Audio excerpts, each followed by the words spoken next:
haji ya, memberikan pahala haji untuk siapa? Satu musim satu jiwa, tidak boleh satu musim dua orang, nggak boleh. Ya, kamu badal haji, iya. Qala akhun li, untuk siapa itu? Qala akhun li au qaribun li. Syubruma adalah kerabat saya ya Rasul yang sudah meninggal. Nabi bersabda, hajazta an nafsika. Oh, jadi kamu badal haji, Mas, dibilang. Bahasa kita hanya tuh. Kalau kamu badal haji, syaratnya kamu udah apa? Sudah haji. Hajazta an nafsika. Kamu udah haji belum? Dia menjawab apa? Lah, belum ya. Sah nggak? Tidak sah. Makanya ditanya oleh Nabi, kamu badal haji? Rupanya iya ya Rasul. Kamu udah haji belum tahun kemarin? Belum ya Rasul. Maka Rasul menjawab, qala hujja'an nafsika. Kamu haji dulu. Summa hujja'an syubrumah. Setelah itu baru tahun depannya kamu hajikan untuk saudaramu yang namanya siapa? Syubrumah. Baik yang masih hidup, sudah meninggal, boleh. Sekarang dalil yang masih hidup, ya syaratnya udah uzur, nggak bisa tuh di pesawat susah, harus pakai dari sini di apa, digotong lah, dipandu, pakai tandu dan macam-macam susah. Maka diizinkan oleh Nabi untuk dihajikan sama anak-anaknya atau sama orang lain. Tidak mesti sama jenis kelamin, laki boleh perempuan, perempuan boleh laki-laki untuk yang membadalkannya.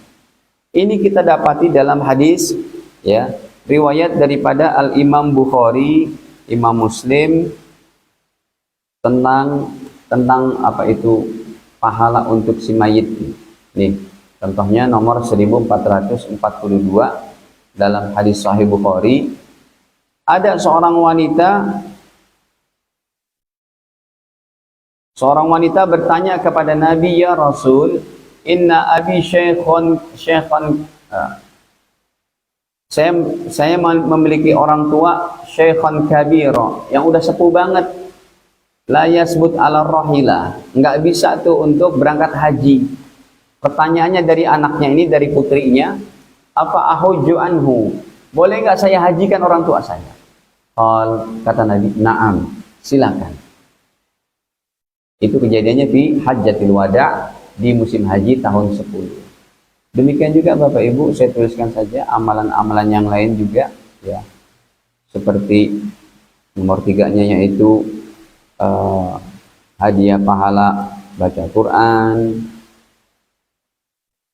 Ini yang biasa ulama dan habaib kita setelah sholat Al-Fatihah, ya. Kemudian apalagi mengkodokkan puasa mayit,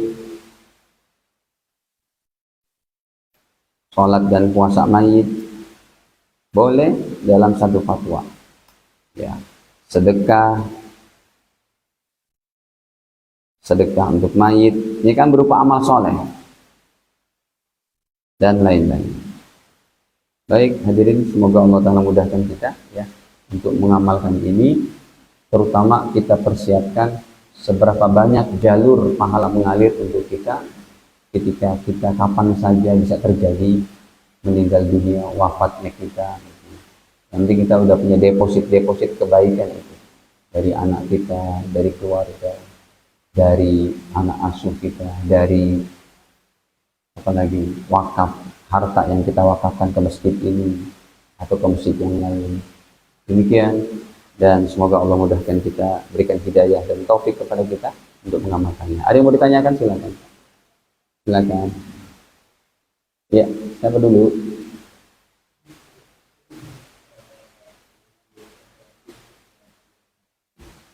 Gimana?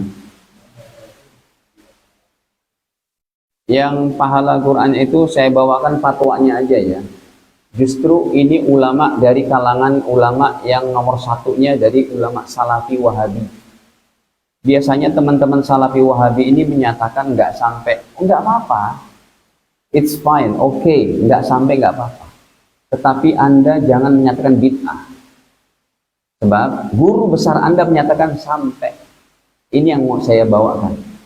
Fatwanya aja deh, fatwa ulama terbaik yang sangat diidolakan oleh mereka, namanya Imam Ibnu Taimiyah. Baik, Saya buka kitab beliau yang panjangnya hampir sakmene, Pak, 35 jilid. Kita buka jilid ke-24-nya.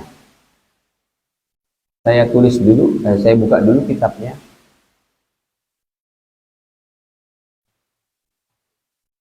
Persis seperti tahlilan, seperti apa. Imam Ibnu Taimiyah menyatakan hadiah pahala zikir, sholawat sampai kepada mayit.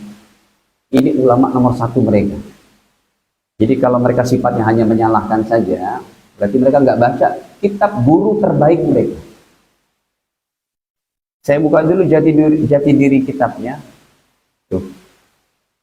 Al-Kitabu, nama kitabnya adalah Majmu'ul Fatawa. Al-Mu'allif, penyusunnya Ahmad bin Abdul Halim Ibnu Taimiyah, yang terkenal dengan nama Ibnu Taimiyah. Beliau hidup tahun 600-700 Hijriah. Hampir sezaman dengan Imam Nawawi, Imam Zahabi. Baik. Kita buka sekarang bukan halaman, juz ke-24-nya. Ini ada 35 juz ya, Pak. Tadi belum saya ikutan. Nih. Ada adadul ajza. Bentar. Jumlah kitab 35. Ya. Begitu banyak kitabnya. Ya, kita buka jilid ke-24. Baik, saya tulis dulu bahasa Arabnya. Jadi rupanya, Pak, kalau kita belajar secara mendalam, itu yang disalahkan itu justru guru mereka mengatakan boleh. Berarti kan ini fatal, ini berbahaya akhlak kayak begitu. Harusnya saya tetap pada pendirian enggak sampai. Anda mau menyatakan sampai, mau tahlilan, monggo. Itu kan elegan begitu. Karena yang saya bawakan referensi daripada ulama nomor satu mereka. Kalau Syekh Albani, Syekh bin Baz, Syekh Shalih Utsaimin meninggal baru kemarin tahun 2000, tahun 19. Ini tahun 600 Hijriah. Zamannya Imam Nawawi. Baik. Saya buka di sini ya, sini sudah al-Muhid. Nih, bentar. Nah, sudah ada itu, Pak. Kami buka yang nih, ada di sini juz 24. Jilid ke-24, halaman 324. Ya, kita baca atau saya besarkan dulu. Wasu'ila, beliau ditanya an qiraati ahlil mayyit, tentang bacaan Quran ahli mayit, saudara, keluarga, anak istri, keluarga, saudara, tetangga, umat Islam. Tasilu ilaihi, apakah sampai kepada mayit? Wat tasbih, demikian juga zikir tasbihnya. Wat tahmid, zikir alhamdulillahnya yang dihadiahkan untuk mayit. Wat tahlil, tahlilannya yang dihadiahkan untuk mayit. Wat takbir, dan juga takbirnya Allahu Akbar yang dihadiahkan untuk mayit. Idza ahdahu, kata-kata bahasa Arab yang dipakai oleh Imam Ibnu Taimiyah, ahda yuhdi ihdaan, artinya hadiah, menghadiahkan. Apabila dihadiahkan ilal mayit, kepada mayit, yasilu ilaihi sawabuha, apakah pahalanya sampai kepada mayit, amla, atau tidak sampai. Lihat bawahnya, fa ajaba, beliau menjawab. Apa kata Syekhul Islam Imam Ibnu Taimiyah? Fa ajaba, beliau menjawab, yasilu ilal mayit, sampai kepada mayit, qiraatu ahlihi, bacaan Quran ahli mayit, keluarga, tetangga, umat Islam. Wa tasbihim, tasbihnya. Wa takbirihim, takbirnya. Wa sairi dzikrihim lillah, dan semua zikir yang dibaca karena Allah. Idza ahdauhu, lagi-lagi beliau pakai kata-kata hadiah. Idza ahdauhu, apabila dihadiahkan ilal mayit, kepada mayit, wasala ilaihi, maka sampai kepadanya. Kalau mau ditanyakan hadisnya cukup jauh. Riwayatnya daripada Imam Tabrani. Nabi perintahkan untuk dibacakan Al-Fatihah di kepalanya mayit setelah dikubur, dan surat akhir-akhir Al-Baqarah di kakinya mayit. Tapi ini saya bawakan makanan ibaratnya itu sudah jadi ini saja. Ini ulama yang hafal paling tidak 200.000 hadis. Jadi fatwa ulama lebih enak kita bawakan ketimbang hadis. Kenapa? Karena hadis itu harus ada yang membeberkan dulu seperti itu. Berarti kan kalau fatwa beliau ini sudah melalui pengelolaan hak Quran dan hadis. Ya, Ibu ada lagi? Tadi apa, Bu?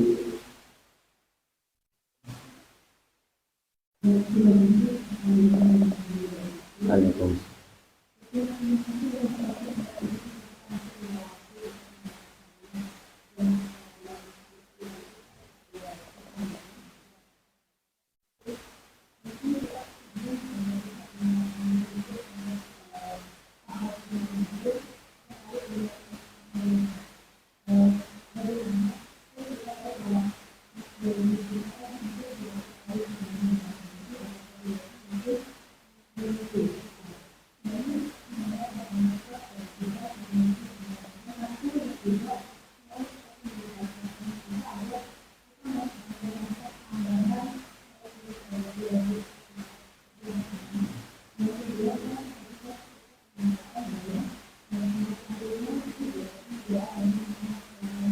Halo.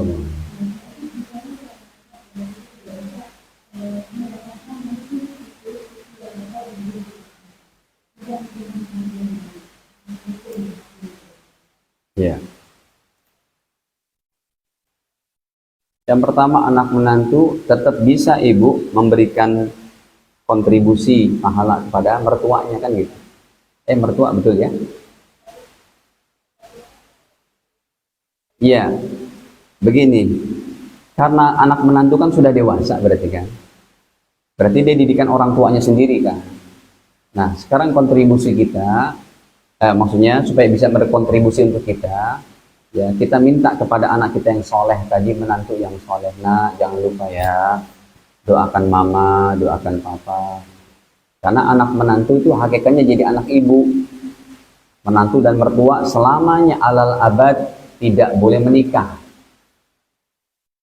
Betul? Sekalipun sudah bercerai itu, mohon maaf, suami istri bercerai, itu tetap statusnya nggak ada mantan mertua. Mantan mertua nggak pernah ada.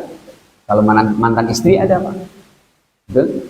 Mantan istri bercerai dengan suami, dia kemudian nikah sama orang lain boleh. Tapi mantan mertua dan menantu nggak ada. Selamanya tuh jadi mahram, nggak boleh menikah. Menantu umur 30, mertua umur 45. Masih cantik pula mertuanya. Bercerai ini menantu sama anaknya yang usia 30. Menikah nggak boleh. Itu ibunya, seakan-akan jadi ibu kandung. Makanya caranya supaya bisa kontribusi, bilang sama anak menantu kita. Ya. Nah, jangan lupa ya, kamu Masya Allah ibadahnya, kamu baik akhlaknya, doakan mama juga, doakan papa juga. Begitu kita minta. Karena dia bukan didikan kita kan. Kita dapat dia jadi menantu udah jadi dari didikan siapa? Besan kita kan. Betul? Besan. Yang kedua, ikhtiar apa dapat doa Nabi? Yang pertama, ibu tetap semangat jaga iman Islam kita. Jangan sampai kufur, jangan sampai murtad, jangan sampai berbuat kesyirikan. Yang kedua, banyak baca sholawat kepada Nabi supaya kita dikenal oleh Nabi nanti di padang mahsyar. Ya. Yang ketiga, caranya adalah hidupkan sunnah Nabi, cara-cara hidup Nabi, doa-doa Nabi, ya. Hidupkan sunnah atau doa-doa Nabi dalam 24 jam. Ini insya Allah akan menjadikan mudah kita nanti untuk tetap mendapatkan apa? Doa dari siapa? Nabi Shallallahu Alaihi Wasallam. Tetap jaga iman Islam kita, banyak baca sholawat, hidupkan sunnah, doa-doa Nabi 24 jam. Doa masuk rumah, keluar rumah, doa masuk mall, masuk pasar, doa ke masjid, doa melihat sesuatu yang mengagumkan. Itu harus kita tahu, kita cari tahu itu. Apa sunnah-sunnah Nabi dalam hal yang demikian. Insya Allah kita akan mendapat, tetap langgeng dapat doa siapa? Nabi Muhammad. Ada lagi? Silakan. Siapa? Oke. Cukup? Sudah isyraq? Hadirin para jamaah, ini saja yang dapat kami sampaikan, dan Allah terima daripada amal-amal kita, doa-doa kita. Amin ya rabbal alamin. Kita akhiri dengan kafar majelis. Subhanakallahumma bihamdik, asyhadu an la ilaha illa anta, astaghfiruka wa atubu ilaik. Wassalamualaikum warahmatullahi wabarakatuh.